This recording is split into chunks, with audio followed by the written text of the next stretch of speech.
আমার বাসার কাজের মেয়েটি প্রতিদিন সোফায় ঘুমাতো আর গভীর রাতে চিৎকার করত। আমি তা আমার রুম থেকে শুনতে পেতাম। কিন্তু কাজের মেয়েটি সকালে স্বাভাবিক হয়ে যেত। আমি পরদিন রাতে আবার সেই চিৎকার শুনতে পেতাম। আমি অবাক হতাম সেই শব্দ শুনে। তারপর কিছুদিন পর জানতে পারলাম কাজের মেয়েটি মা হতে চলেছে। আমি সেই রহস্য জানার জন্য কাজের মেয়েকে বললাম, আজ তুই আর রুমে ঘুমা, আমি তোর সোফায় ঘুমাবো। তারপর রাত যখন 2টা বাজে তখন আমার সাথে যা ঘটল তা শুনলে তোমরা ঠিক থাকতে পারবা না। তাহলে আসল ঘটনাটি খুলে বলি। আমি শারমিন। বয়স আমার 26 বছর। আপনারা প্রায় সবাই আমাকে খুব ভালো করেই চেনেন এতদিনে। আমি আমার বেশ কিছু ঘটনা আপনাদের সাথে শেয়ার করেছি এর আগে। আজ বলব কিছুদিন আগের এক রোজার ঈদের রাতের কথা। আমার ড্রাইভারের নাম সৈকত। বয়স 40 বছরের মতো হবে। প্রায় 2 বছর ধরে ও আমাদের গাড়ি চালিয়ে আসছে। ওর আচার আর চাল চলন একটু ভালো করে দেখলে যে কেউই বুঝে ফেলতে পারবে সে একটা খারাপ মানুষ। ওর বউ থাকে গ্রামের বাড়িতে, থাকে ওর সন্তানদের সাথে। সারা বছর ও ঢাকাতেই থাকে আর শুধু পূজার সময় ছুটি নিয়ে বাড়িতে যায় কয়েকদিনের জন্য। সৈকত যে একটা চরিত্রহীন তা আমিও আসার পর প্রথম দিন গাড়িতে চড়েই টের পেয়ে গিয়েছিলাম। গাড়ি চালানোর থেকে এক অদ্ভুত ভাবে তাকিয়ে থাকত। আর খাবার জন্য ঘরে এলেই আমাদের কাজের মেয়ে সাইমার দিকে তাকিয়ে থাকাত। এমনকি আমার দিকেও তাকিয়ে থাকে সুযোগ পেলেই। প্রথম দিকে একটু কেমন কেমন লাগলেও আস্তে আস্তে ব্যাপারটার সাথে মানিয়ে নিয়েছিলাম, এটা পুরুষদের জন্য স্বাভাবিক মনে করেই। এভাবে প্রায় বছর খানিক চলে গেল। থাকার জায়গা না থাকায় ও আমাদের গ্যারেজের সাথে থাকা ছোট একটা রুমে থাকত। এতে কাজেরও সুবিধা হতো। ওকে দিয়ে ঘরের অনেক ছোটখাট কাজ ও করিয়ে নেওয়া যেত। আমি আর সাইমা প্রায় প্রতি রাতেই একসাথে টিভি দেখতাম। যখন আমার স্বামী দেশের বাইরে থাকত, রাত একটু গভীর হয়ে গেলে আমি আমার খাটে এসে ঘুমিয়ে পড়তাম। আর সাইমা একা একা আরও কিছু সময় টিভি দেখে সোফাতেই ঘুমিয়ে পড়ত। ওর ঘরে যেত না। এভাবে একদিন রাতের বেলা আমি টিভি ছেড়ে উঠে এসে আমার খাটে ঘুমিয়েছিলাম আর সাইমা সোফাতে ঘুমিয়েছিল। রাত প্রায় 2টার দিকে কি যেন একটা শব্দে আমার ঘুম ভেঙে গেল। ঘুম ভাঙার পর আমি আর শব্দটা পেলাম না। আমি আবার ঘুমিয়ে পড়তে যাব এমন সময় মনে হল ফ্রিজ থেকে একটু ঠান্ডা পানি খেয়ে নিই। খাওয়ার জন্য আমি খাট ছেড়ে ডাইনিং রুমের দিকে গেলাম। যাবার সময় ড্রয়িং রুমের মধ্যে টিভি এর হালকা আলোতে নড়াচড়া দেখতে পেলাম। আমি কোনো আওয়াজ না করে দাঁড়িয়ে গেলাম কি হচ্ছে তা দেখার জন্য। যা দেখলাম তাতে আমার মুখ যেন হা হয়ে মাটিতে পড়ে যাবার দশা হল। আমি এই দৃশ্য দেখে পুরো হতভম্ব হয়ে গেলাম। আমার মাথা যেন কাজই করছিল না। আমি প্রায় 10 মিনিট মতো মনে হয় দাঁড়িয়ে দাঁড়িয়ে সাইমার এক অদ্ভুত দৃশ্য দেখছিলাম। সৈকত আর সাইমার দৃশ্যটা দেখে আমি আর নিজেকে ধরে রাখতে পারছিলাম না। তাই কোনো কিছু করে বসার আগে আমি তাড়াতাড়ি ওখান থেকে সরে এলাম। আর পানি খেয়ে কোনো শব্দ না করে আমার খাটে ফিরে আমি যা দেখেছিলাম, সাইমা এমন করতে পারে আমার কল্পনার বাহিরে। আমি এসব কি দেখছি? সাইমা তাহলে সৈকতের সাথে কি প্রতিরাতে? না, এটা কিছুতেই আমি মেনে নিতে পারছি না। কি হচ্ছে আমার ঘরে এসব? আমি জানতাম কাজের মেয়েটি অনেক ভালো ছিল।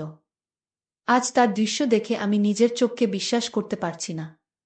আমি কাজের মেয়েটাকে জিজ্ঞেস করলাম, কতদিন ধরে চলেছে? মাথা নিচু করে চুপ করে দাঁড়িয়ে রইল। আমি ওকে অভয় দিয়ে বললাম, ভয় পাস না, আমি তোকে কিছু বলছি না। কিন্তু ও যদি তোরে কিছু বলে তাহলে আমি ওকে পুলিশে দেবগু। সাইমা তখন হতচকিত হয়ে বলল, না আপা, সৈকত আঙ্কেল আমাকে জোর করে কিছু বলে নাই। আমিই তো ওকে বলেছি। আমরা প্রায় 2 মাস ধইরা আমাদের চলেছে আমি ওর কথা শুনে অবাক হয়ে গেলাম। একটু পরে ওকে বললাম, কি বলছিস? তোর বাপের বয়সী একটা লোকের সাথে 2 মাস ধরে? ওকে তো তুই কাকা বলে ডাকিস। তার উপর ও একজন হিন্দু গো। সাইমা আমার কথা শুনে পুরো চুপ মেরে গেল। মাথা নিচু করে দাঁড়িয়ে রইল। আমি বললাম, কি রে, কিছু বলছিস না কেন? ও কাচুমাচু করে বলল, আপা, বিয়া ভাঙসে আমার 1 বছর আগে।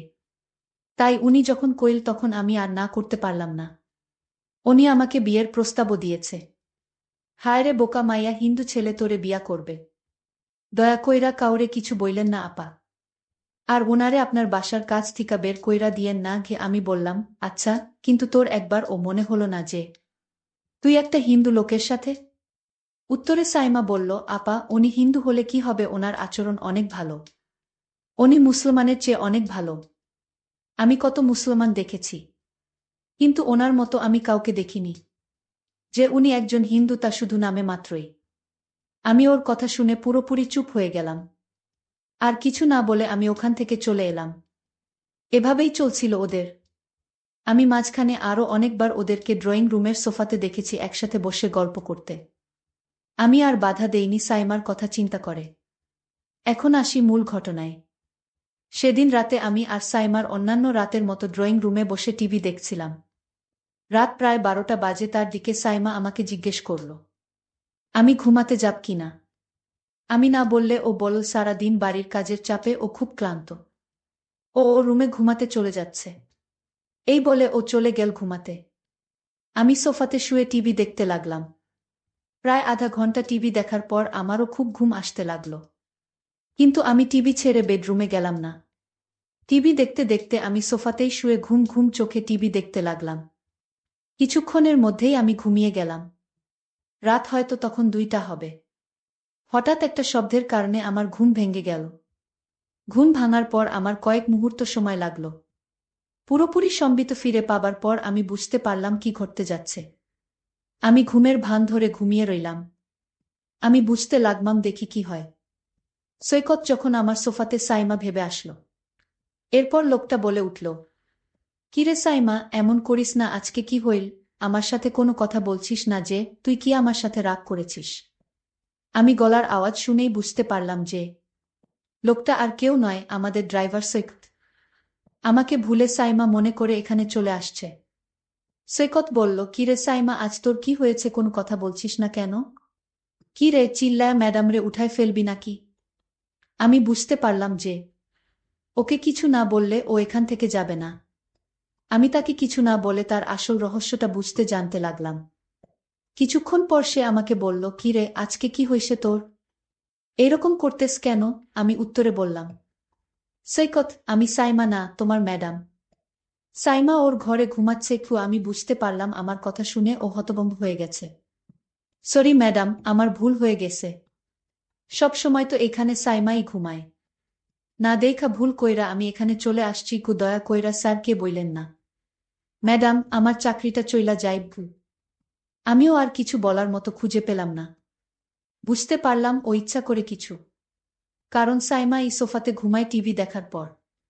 আমার এখানে থাকার কথা না।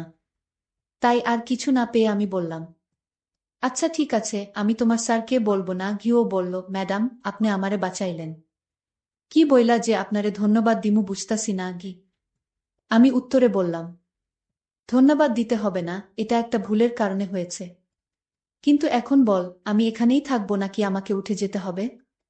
ও একটু ভয় পেয়ে গেল আমার কথা শুনে।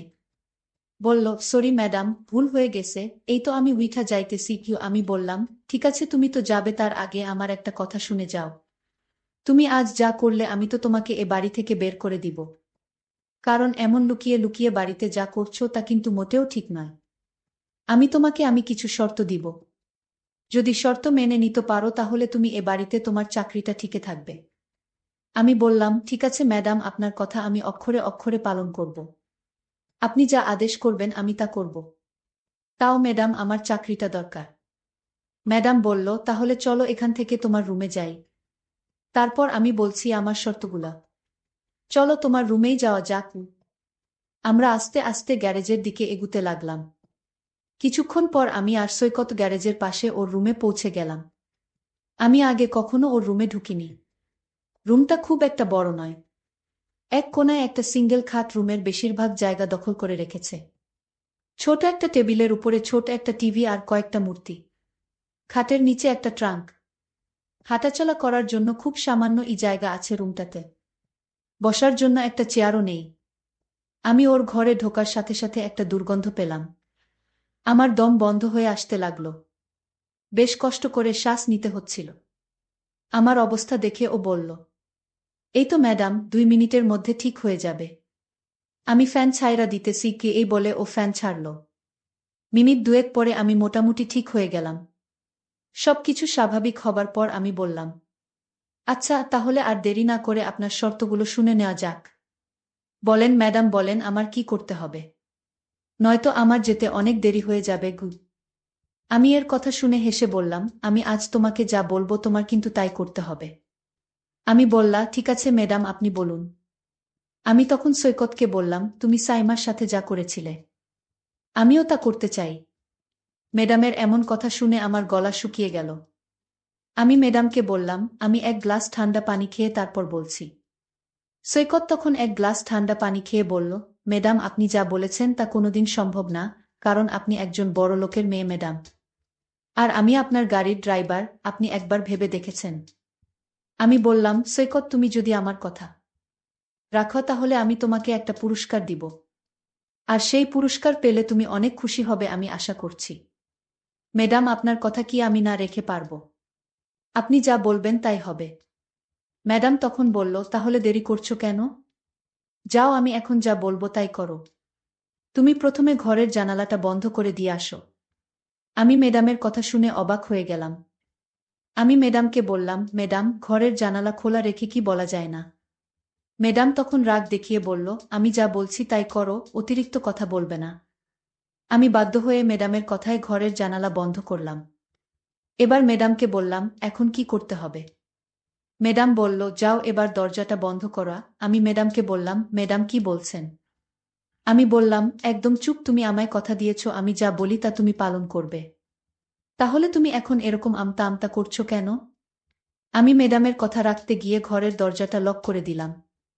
আমি বললাম, ম্যাডাম এখন কি করতে হবে আদেশ করুন ম্যাডাম। ম্যাডাম বলল, এবার ঘরের লাইটটা নিভিয়ে দাও। আমি তখন সত্যি ভয় পেয়ে গেলাম। ম্যাডামে কি পাগল হয়ে গেছে নাকি? আমি বললাম, ম্যাডাম আমি পারবো না। আপনি গিয়ে লাইট বন্ধ করুন। ম্যাডাম বলল, বেয়াদব, আমার মুখের উপর কথা বলিস তুই? আমি ম্যাডামের কথা শুনে বললাম, ম্যাডাম ঠিক আছে, আপনি রাগ করবেন না, আমি বন্ধ করছি। আমি তখন হেসে হেসে বললাম, সৈকত আমি জানি তুমি একজন ভালো মানুষ। আর তাই আমি তোমাকে একটা কথা বলবো, আর সেটা হলো আমি চাই তুমি হিন্দু থেকে মুসলমান হয়ে যাও। যদি তুমি হিন্দু থেকে মুসলমান হও তাহলে তোমার সাইমাকে আমি তোমার সাথে বিয়ে দিব। আর সাইমা যেহেতু মুসলাম আর তাই তার বাবা এটা মেনে নিবে না। আমি ম্যাডামকে বললাম, ম্যাডাম কিন্তু। আমি বললাম, কোনো কিন্তু না, তুমি আমায় আগেই কথা দিয়েছ আমার কথা রাখবে। আর তাছাড়া সাইমা মা হতে চলেছে। আর তাই তোমার এখন তাকে বিয়ে করতে হবে। আর তোমার ঘরে আমি আসার কারণ হচ্ছে আমি তোমাকে পরীক্ষা করছিলাম তুমি ভালো না খারাপ। আসলেই তুমি একজন ভালো মানুষ। তুমি আমার পরীক্ষায় পাশ করলে। সাইমা যা বলছে তাহলে তা সত্যই বলছে। আসলে তোমার মতো মানুষ খুব পাওয়া বড় কঠিন। আমি সাইমার সাথে তোমার বিয়ে দেওয়ার জন্যই তোমাকে এখানে নিয়ে এসেছি। সৈকত বলল, ম্যাডাম আপনার যা ভালো মনে হয় তাই করেন। বন্ধুরা, আজকের গল্পটি তোমাদের কাছে কেমন লাগলো তা অবশ্যই কমেন্ট করে জানাতে ভুলবেন না। আর প্রতিদিন এরকম নতুন নতুন গল্প পেতে আমার চ্যানেলটিকে সাবস্ক্রাইব করে পাশে থাকবেন। ধন্যবাদ।